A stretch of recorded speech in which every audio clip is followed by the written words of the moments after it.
So we've touched a little bit on AI so far. Yeah. How do you think AI is helping our understanding on what is causing the issues that customers are seeing? Before we get on to the more shiny generative stuff. Shiny. I start with bog standard machine learning and AI. So the ways that we look at it in PagerDuty, we've talked about reducing the noise. So simple deduplication alone reduces a lot of noise. Then the correlation and contextualization of data and then compressing that together, coupled at least with the ability to tweak and tune some of those algorithms as you go along. And then execute automations as things come through the pipeline. Once we ingest, so I'll actually talk a bit PagerDuty or conceptually, once data's ingested, then you've got to figure out, is this a typical thing or is it an anomaly? Yep. So is this an outlier that you really should alert someone to and potentially escalate to a subject matter expert rather than maybe leaving it in the hands of an L1 who just gets analysis paralysis thinking, bit weird, should I just check all the various documentation? No, if it's an outlier, get it straight away to someone that can go, oh, that's a bit strange. Yeah. That's a signature we haven't seen before. So as well as that, there's correlation with things that have happened in the past. So again, historical data, whether it's data that you have in your organization, or we're seeing now a big drive for us in PagerDuty. We've got such a large amount of data and knowledge around things that can go wrong in an organization, then maybe we should widen that view so that if there's one of our old PMs talked about, this is really old school, he referred to JDBC errors and Oracle errors. Yep. Maybe if you could look up a number and see if, well, another organization had the same thing, the same way we used to jump onto Stack Overflow back in the day, can we combine everyone's data sets together to actually work together to look for remediation? So there's that approach as well, looking at historical data and then looking at other things that's happening as well. So many organizations get so laser focused on what they can see. Is there an outage or something happening on a third party provider? Yeah. Is there a payment system that's actually having an issue? Our cloud providers do amazing jobs in terms of redundancy and resiliency, but is there an issue happening in a particular region that everyone's just down here looking at the problem but not aware that a cloud provider is having a small problem in one part of their infrastructure? No, it's a good point you make. There's so much to look at. Because technology's become so interconnected, you think about all of the other things that most organisations now rely on. And because with the advent of much more integration between those suppliers and those providers, you're right, it could be nothing to do with your organisation itself, but you're so reliant on a downstream payment provider or a technology provider, or even to the point of someone that maybe ships your kit out to a new joiner. It's not unlikely to be your organisation itself these days. Yeah. You've got all of those little pinch points have an impact on providing a good service. So you have to be mindful that actually it's important to understand what's happening with your suppliers as well as with your internal IT organisation as well. 100%. And actually, it's fascinating. I've got one customer that does have they produce the nice, shiny, clean DevOps stuff on the front end, but on the back end, it's still technology that I jokingly say they invested in the 90s. It's not quite that old, but sometimes it feels that way. And I was around in the 90s when some of this stuff was being provisioned. But yeah, we see it. There's API calls that eventually leads back to potentially mainframes, God forbid, in some parts of some organizations as well. So yeah, understanding on that whole chain where things could have gone wrong is vitally important. And we can't have this knowledge in our heads. No. One SME is unable to know the full end-to-end complexities of what's going on, which is why we still see to this day and age on critical Sev zeros, P1s, whatever your organizations call it, this huge amount of people joining calls. Yep. Just because you just want to start eliminating, and it's still the mean time to innocence as you go through, going through each potential part of what could be going wrong. That's a good way of putting it. Oh, it's a horrible term. I've been using it for years, but yeah.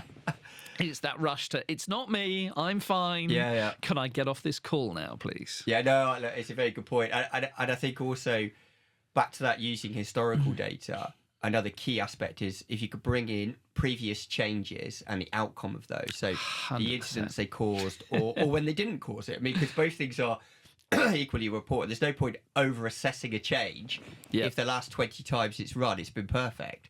So again, back to that, loads of people on a call, the amount of times, I might have joined a customer's cab call and you've got 40 people on cab. And it's like, well, surely we can reduce this, right? Surely we just get the people we need for those changes this week. Not everybody needs to join it for a start if you're not involved. Secondly, we can automatically assess changes now using machine learning based on previous experience. So you can be much more specific about what questions you need to ask, because you can look back and say, well, this hasn't caused an issue, so all our controls in place. Great, move on.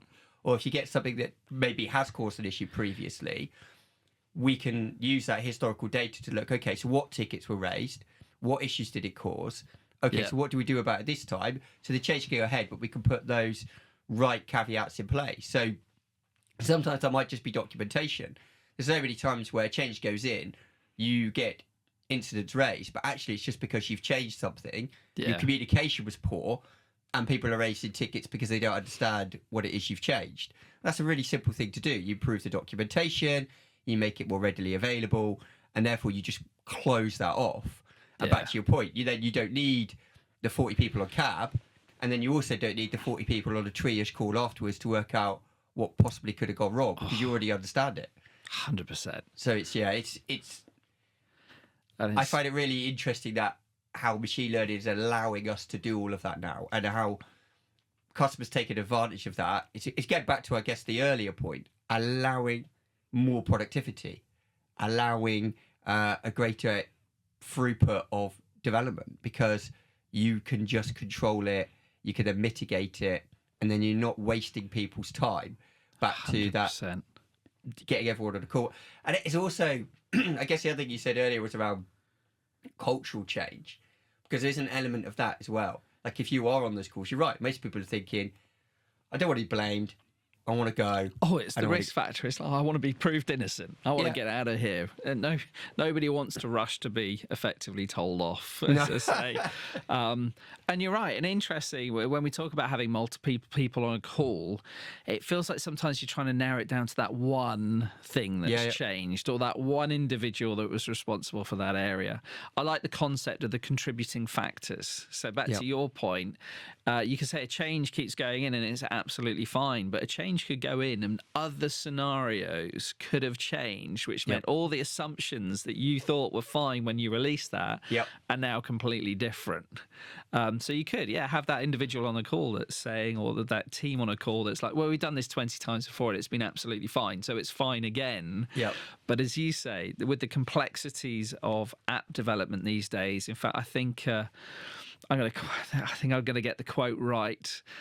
This was from AWS as well. Typically in most modern day applications, there's at least 10 discrete different technologies involved. In my day when I was first developing, it was an Oracle database in Java, or it was a SQL Server and a bit of .NET code in front of it. But now the plethora of technologies and, as I say, third-party calls and other data and information involved in apps, so much harder to be just one singular thing that could be causing problems or going wrong. No, I completely agree. And because everything has become interconnected for completely valid reasons, right? Because what you're trying to do is give a single application type experience, even if behind that you're talking to 5 or 6 different things. The onboarding journey is a typical one that you use. If I go back 10 years, if you were a new joiner in an organization, you probably ended up having to log that data in 6 places just so you could actually get a pass and a laptop, add some access to what you needed to do, add some applications. That would have been quite a convoluted process. Whereas these days, it should typically be one ticket. All the downstream systems are told what they need to be told, and therefore everything is generated straight away.